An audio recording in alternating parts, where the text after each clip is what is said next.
Now the third part, 1.3, salient features of environment psychology. So salient features ആദ്യമായിട്ട് വരുന്നത് is holistic molar perspective. So what is holistic molar perspective? Instead of looking at a person or an environment separately, environment psychology look at everything together as a whole. Basically environment psychology, environment വേറെ അല്ലെങ്കിൽ person വേറെ എന്നായിട്ടല്ല നോക്കുന്നത്. Basically it's looking it as if it's a whole, രണ്ടെണ്ണത്തെ together വെച്ചിട്ടാണ് നോക്കുന്നത്. Okay, the person and the place, the situation, how they all interact. So നമ്മൾ ഇതെല്ലാം കൂടെ വെച്ചിട്ടാണ് നോക്കുന്നത്. അതുകൊണ്ടാണ് നമ്മൾ salient featuresൽ ഫസ്റ്റ് ഫീച്ചർ വരുന്നത് എൻവയറമെന്റ് സൈക്കോളജി ഹോളിസ്റ്റിക് മോളാർ പെർസ്പെക്റ്റീവിലാണ് വർക്ക് ചെയ്യുന്നതെന്ന് പറയുന്നത്. ഓക്കെ, ഇപ്പം ഒരു എക്സാമ്പിൾ നോക്കുകയാണെങ്കിൽ ഒരു കുട്ടി എക്സാം ഹാളിൽ ഇരിക്കുകയാണ്. പക്ഷെ എന്താണ്, കുട്ടിക്ക് കോൺസെൻട്രേറ്റ് ചെയ്യാൻ പറ്റുന്നില്ല. എക്സാം എഴുതുന്നതിൽ കുട്ടിക്ക് കോൺസെൻട്രേറ്റ് ചെയ്യാൻ പറ്റുന്നില്ല.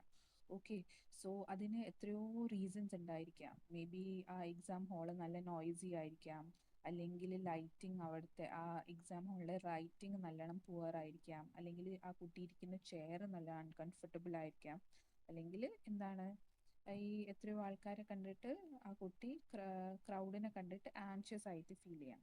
സോ സെയിം വേ എൻവയറമെന്റ് സൈക്കോളജിയിൽ നമ്മൾ എങ്ങനെ തന്നെ നമ്മൾ എന്താണ് ഒരു സൈക്കോളജിസ്റ്റ് എന്താണ് ഹോളിസ്റ്റിക് അപ്രോച്ച് വെച്ചിട്ട് എന്തൊക്കെ factor look at all these factors together, not just students mental status.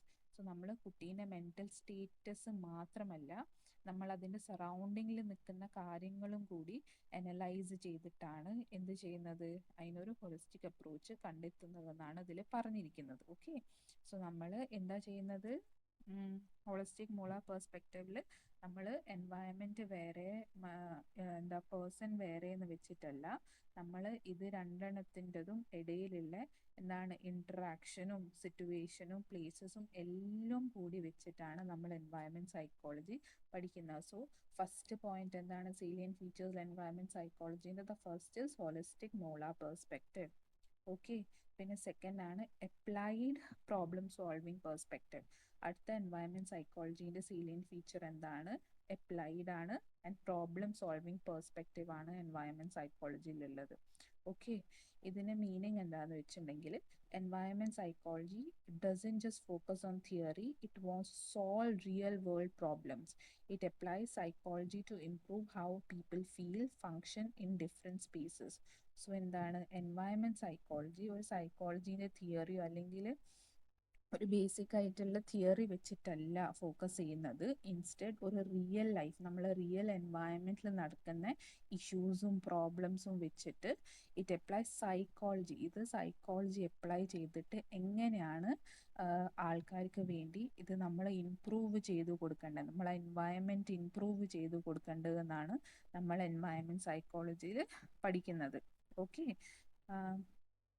ഇപ്പോൾ ഫോർ എക്സാമ്പിൾ ഒരു ക്ലാസ് റൂമിൽ എന്താണ് കുട്ടികൾക്ക് അങ്ങനെ അറ്റൻഷൻ ഒന്നും കിട്ടുന്നില്ല, കുട്ടികൾ നല്ല എന്താണ് ഒരു ഫുൾ ടൈം ഒരു സാഡ്നെസ് ആയിട്ടുള്ള മൂഡിലൊക്കെ ഇരിക്കുകയാണ്. ഓക്കെ, സോ നമ്മൾ എന്താണ് അതൊരു ഇഷ്യൂ ആണ്, നമ്മുടെ എൻവയൺമെന്റിലൊരു ഇഷ്യൂ ആണ്. സോ നമ്മൾ എന്താണ് അതിനൊരു സൊല്യൂഷൻ കണ്ടെത്തുമ്പം നമ്മൾ എന്താക്കും, ആ ക്ലാസ് റൂമിൽ നല്ല വെന്റിലേഷൻ ആക്കും, നല്ല ലൈറ്റിംഗ് ആക്കും. അതുകൊണ്ട് കുട്ടികൾ എന്താണ് കൂടുതൽ കോൺസെൻട്രേഷനിൽ ഇരുന്നിട്ട് ലേണിങ് നല്ലപോലെ നടക്കണം എന്ന് വിചാരിച്ചിട്ടാണ് നമ്മൾ അങ്ങനെ ചെയ്യുന്നത്. സോ അതുകൊണ്ടാണ് സെക്കൻഡ് ഫീച്ചർ എന്താണ്, second feature is applied problem solving perspective ആണ് എൻവയൺമെന്റ് സൈക്കോളജിന്റെ. പിന്നെ തേർഡ് എന്താണ്, broad and electric methodology. So ഇതിൻ്റെ മീനിങ് എന്താണെന്ന് വെച്ചിട്ടുണ്ടെങ്കിൽ ഒരു എൻവയൺമെന്റ് സൈക്കോളജിസ്റ്റ് എത്രയോ ടൈപ്പ് ഓഫ് റിസർച്ച് മെത്തേഡ്സ് വെച്ചിട്ടാണ് എന്ത് ചെയ്യുന്നത്, അവർ റിസർച്ച് നടത്തുന്നത്. ഓക്കെ, അതിലിപ്പം ലാബ് എക്സ്പെരിമെന്റ്സ് ആവാം, ഫീൽഡ് സ്റ്റഡീസ് ആവാം, ഇൻ്റർവ്യൂസ് ആവാം, സർവേസ് ആവാം, ഒബ്സർവേഷൻസ് ആവാം. ഓക്കെ, അപ്പം ഇതിൽ ബേസിക്കലി പറയുന്നത് എന്താന്ന് വെച്ചിട്ടുണ്ടെങ്കിൽ നമ്മളിപ്പം എൻവയൺമെന്റ്, ഓരോരോ എൻവയൺമെന്റ് അതൊരു ഡിഫറെൻറ്റ് ടൂൾസ് വെച്ചിട്ടാണ് നമ്മൾ എന്താ ചെയ്യേണ്ടത്, നമ്മൾ റിസർച്ച് നടത്തേണ്ടത്.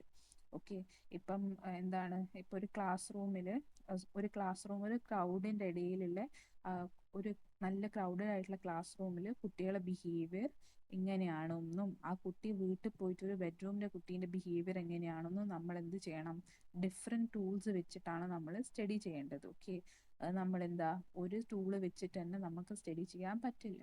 അതുകൊണ്ടാണ് പറയുന്നത് environment psychology broad and eclectic മെത്തഡോളജിയാണ് യൂസ് ചെയ്യുന്നത്. ഓരോരോ സൈക്കോളജിസ്റ്റുകൾ ഓരോരോ എൻവയൺമെൻറ്റിന് വേണ്ടി ഡിഫറെൻറ്റ് ടൈപ്സ് ഓഫ് ടൂൾസ് ആണ് യൂസ് ചെയ്യുന്നത് റിസർച്ചിന് വേണ്ടി. ഓക്കെ, അപ്പം എല്ലാം എൻവയൺമെൻറ്റ് നമ്മൾ ലാബ് എക്സ്പെരിമെൻറ്റ്സ് ചെയ്യില്ല, അല്ലെങ്കിൽ എല്ലാം എൻവയൺമെൻറ്റ് നമ്മൾ ഫീൽഡ് സ്റ്റഡീസ് ചെയ്യില്ല. നമ്മൾ ആ എൻവയൺമെൻറ്റ് നോക്കിയിട്ട് ഒരു പെർട്ടിക്കുലർ ടൂൾ സെലക്ട് ചെയ്തിട്ടാണ് അതിന് നമ്മൾ എന്ത് ചെയ്യുന്നത്, ആ റിസർച്ച് നടത്തുന്നത്. ഓക്കെ, അപ്പം മൂന്നാമത്തെ എന്താണ് സീലിയൻ ഫീച്ചർ എന്താണ് എൻവയൺമെൻറ്റ് സൈക്കോളജിയിൽ? It's a broad and electric methodology. Okay, പിന്നെ അടുത്ത സീലിയൻ ഫീച്ചറാണ് micro and macro level analysis. Okay, so micro and macro level. മൈക്രോന്റെ മീനിങ് എന്താണ്? മൈക്രോന്റെ മീനിങ് ആണ് സ്മോൾ, മാക്രോന്റെ മീനിങ് ആണ് large. Okay, big. So environment psychology എന്താ ചെയ്യുന്നത്? നമ്മളെ ബിഹേവിയർ എന്താണ് ചെറിയ ലെവലിലും വലിയ ലെവലിലും ഉള്ള സ്കെയിൽസിലാണ് സ്റ്റഡി ചെയ്യുന്നതെന്നാണ് പറയുന്നത്. ഇപ്പം മൈക്രോ ലെവലിൽ ആരെ ബിഹേവിയർ ആയിരിക്കും സ്റ്റഡി ചെയ്യുക? മേ ബി ഒരു നിങ്ങളുടെയോ അല്ലെങ്കിൽ എൻ്റെ ഒരു ഇൻഡിവിജ്വലിൻ്റെ ബിഹേവിയർ ആയിരിക്കും സ്റ്റഡി ചെയ്യുന്നത്. ഓക്കെ, അതൊരു പേഴ്സണൽ സ്പേസിൽ വെച്ചിട്ടായിരിക്കും. ഓക്കെ, പക്ഷെ മാക്രോ ലെവൽ എന്താണ്? മാക്രോ ലെവൽ വലുതാണ്, വിച്ച് മീൻസ് കമ്മ്യൂണിറ്റിയിലായിരിക്കും അല്ലെങ്കിൽ ഒരു സൊസൈറ്റിയിൽ, അങ്ങനത്തെ ഒരു ലെവലിലായിരിക്കും ആ അനാലിസിസ് നടത്തുന്നത്. ഫോർ എക്സാമ്പിൾ സിറ്റി പ്ലാനിങ് അല്ലെങ്കിൽ ക്ലൈമറ്റ് ചേഞ്ച്, ഇതെല്ലാം മാക്രോ ലെവൽ അനാലിസിസിൽ വരും. ഓക്കെ, സോ ഇതിൽ ബേസിക്കലി എന്താണ്, ഫോർ എക്സാമ്പിൾ ഒരു മൈക്രോ ലെവൽ അനാലിസിസിൽ എന്തായിരിക്കും വരിക? Studying how noise in A library effects reading. ഒരു കുട്ടി ലൈബ്രറി ഇരുന്ന് വായിക്കുകയാണ്, അന്നപ്പം ലൈബ്രറിയിൽ നോയ്സ് എങ്ങനെയാണ് ആ കുട്ടീൻ്റെ എന്താണ് റീഡിങ്ങിനെ എഫക്റ്റ് ചെയ്യാൻ നമുക്ക് വേണമെങ്കിൽ മൈക്രോ ലെവലിൽ പഠിക്കാം. മാക്രോ ലെവലിൽ എന്താണ്, നമ്മൾ ആ സിറ്റീൻ്റെ പൊല്യൂഷൻ എങ്ങനെയാണ് മെൻ്റൽ ഹെൽത്തിനെ എഫക്റ്റ് ചെയ്യുന്നത് ഓവർ ടൈം എന്ന് നമുക്ക് പഠിക്കാം. ഓക്കെ, ഇതാണ് micro and macro level analysis salient feature of environment സൈക്കോളജിയിൽ വരുന്നത്. പിന്നെ ഫിഫ്ത്ത് ആണ് സേലിയൻ ഫീച്ചേഴ്സിൽ വരുന്നത് മൾട്ടി ഡിസിപ്ലിനറി നേച്ചർ. മൾട്ടി ഡിസിപ്ലിനറിൻ്റെ മീനിങ് എന്താണ്? മൾട്ടി ഡിസിപ്ലിനറി എന്ന് പറഞ്ഞാൽ മൾട്ടിപ്പിൾ ആയിട്ടുള്ള ഡിസിപ്ലിൻസ്, മൾട്ടിപ്പിൾ ആയിട്ടുള്ള ഫീൽഡ്സ്, വേറെ വേറെ ഫീൽഡ്സിൽ. Okay, so environment psychology borrows ideas and knowledge from other fields. So psychology, environment psychology എന്താ ചെയ്യുന്നത്?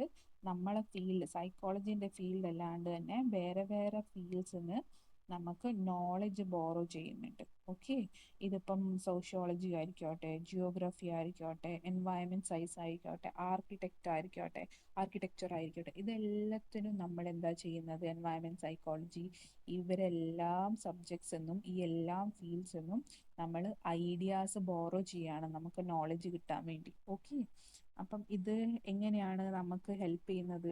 ഇപ്പം നമ്മൾ ഒരു problems related to environment and behaviour are complex. ശരിയാണ്, നമ്മളെ എൻവയൺമെൻറ്റും ബിഹേവിയറും തമ്മിലുള്ള പ്രോബ്ലംസ് നല്ല കോംപ്ലിക്കേറ്റഡ് ആയിരിക്കും.